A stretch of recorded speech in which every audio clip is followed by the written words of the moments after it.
Hey everyone, Mike Birt here from kTwo, but of far more interest than that is this, the new lift from Airush. So this is a very important kite to me personally, probably because it suits my style of riding the best. This is the first time Airush have really put their engineering skills to task in a product that's primarily focused around boosting, getting super high but very easily, and it's also focused around a lot of the control aspects of doing that, getting high, and then once you're up there, giving you the tools you need to get down both safely and with a lot more fun than usual.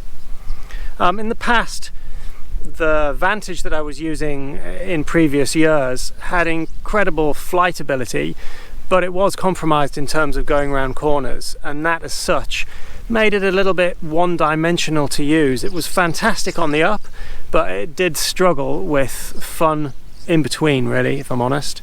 But it was a beautiful kite.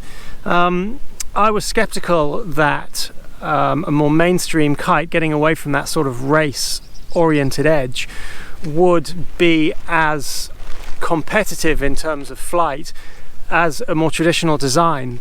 But to be quite honest, I was quite gobsmacked by just how much this thing pulls, and it really does pull. So what kind of sessions am I having with these kites? Well, compared to the sort of traditional boosting sessions that I've been having before, where you're basically just going backwards and forwards, trying to find the best section or the best gusts to jump on, these things are a lot more playful. I'm finding that I'm doing 360s, doing transitional stuff where you need sort of more aggressive loops to haul you out through more intricate maneuvers. They are a lot more engaging, a lot more mischievous kite to use in just general riding, and that's really brought a lot more enjoyment to my sessions personally since I've started using them. It's not typically a kite engineered purely at high-end riders, and that's an important thing to get across, because a lot of Airush's pioneering work tends to be quite focused on team rider oriented ability levels. The lift is easy, which is good news for all of us because we all have our off days, and this thing is an absolute joy. It's easy to get the most from, it's forgiving when you get it wrong, it emboldens you to push limits, because let's face it, with the best handling kites in the world and the best ability, if you don't feel relaxed, you're not going to push the limits, you're going to play it safe. And so I'm learning more on this thing than I've learned in a whole season so far on my old kites. Now, as far as pulling numbers on those little blue boxes that we all know and hate, they are sensitive to climb rates. I don't think that they're a particularly accurate way of measuring a jump height, but if you like to see a number in front of you at the end of your session that's going to put the icing on the top, these things do tend to pull bigger numbers than the kites that I've had in the past.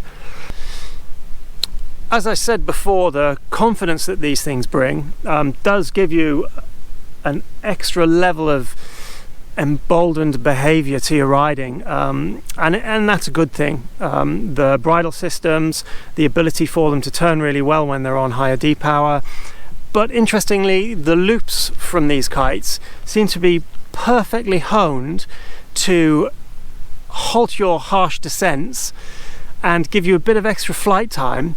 But unlike the Union and other kites that I've had before, like the Razor, they don't give you massive loop surges. And I personally think for everybody but highest level riders, that's a good thing.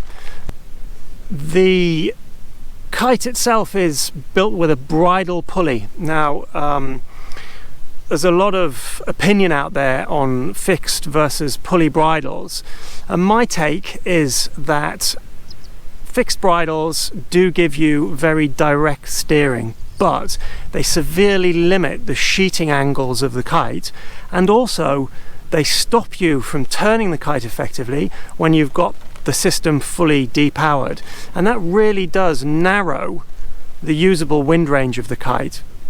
Where I ride here, it's predominantly offshore. We're using sandbars and sort of sheltered locations, and the ability of a kite to endure an enormous sheeting angle, enormous wind range, and still be perfectly usable right across it is an absolute mainstay of the kind of riding that we do.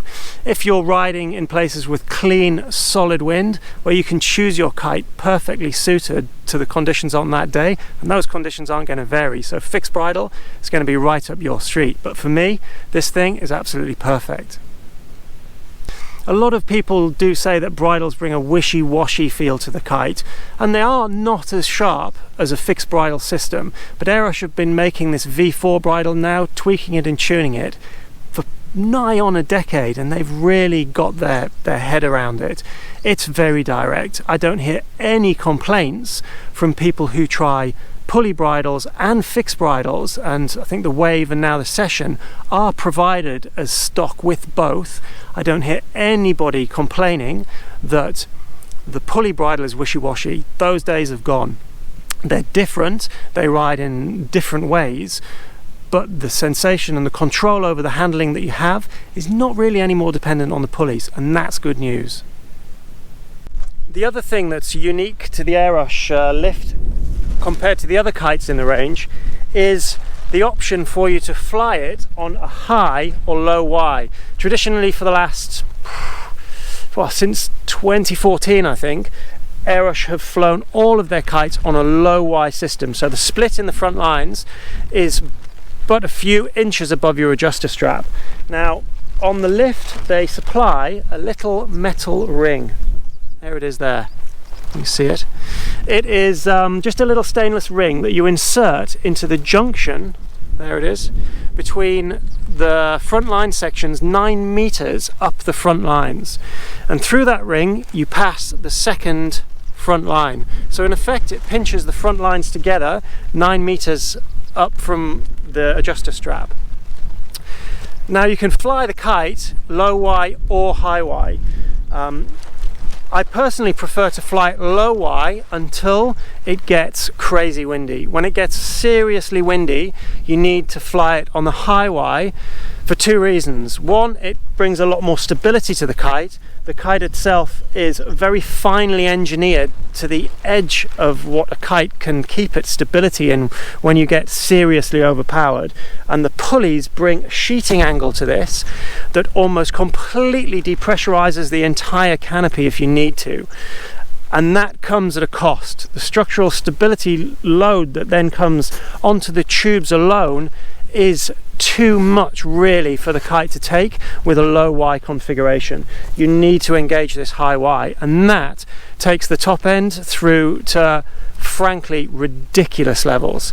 And those sort of environments I'm really just starting to find my way into, because I've not had a kite that can depower this much so far.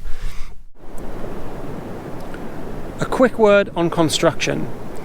Airush, I feel, don't get the credit they deserve for the construction technology that they use. Suffice it to say that there is no more expensive construction to come out of the global kite factories than these things. They're built strong, they're built smart, they're built light, the load frame is revolutionary, it doesn't stretch, it stops you from splitting the kite front to back. It increases the life of the kite exponentially compared to normal constructions. And I even hear complaints from within the industry that these things last too long. They retain their flight characteristics way too long into the future. And it's true, they do. It's a very expensive and very impressive construction. A quick word on sizing. If you're over 85 kilos, I'd say the 12 is very relevant for you. At that kind of weight, you're able to get it forward in the window and make it climb just like the smaller kites. So if you're under 85 kilos, with the wind ranges that these things have, you can do 10, 8, 6 without a problem. If you're over 85, then you're looking at 12, 9, 7, I would say. Kite bag. Really nice kite bag, really well made, nice and roomy. But would it surprise you to know that the entire bag is made from recycled plastic bottles? And not only that, as the badge on the front will attest, the kite is responsible through the Hadrill Climate Park for trapping up to 1 ton of CO2 through their mangrove planting program, which I think is pretty cool. So in conclusion, I would say this new lift, it brings a whole new confidence to higher energy riding. It's so much fun as well in between the big boosts. It's really engaging and fluid and empowers you to push your riding forwards. It's got a frankly absurd top end, the capabilities of which I've not yet dialed into, but I'm looking forward to this winter certainly. If you ride with a lot of power and you like to jump, then I seriously think you should have a look at this thing. It's not just about elite performance levels, it's about having fun in between, and it's about real world conditions as well. It empowers you to push your own personal riding further, and that is a rare thing, and it's something that I've really appreciated in the last few months.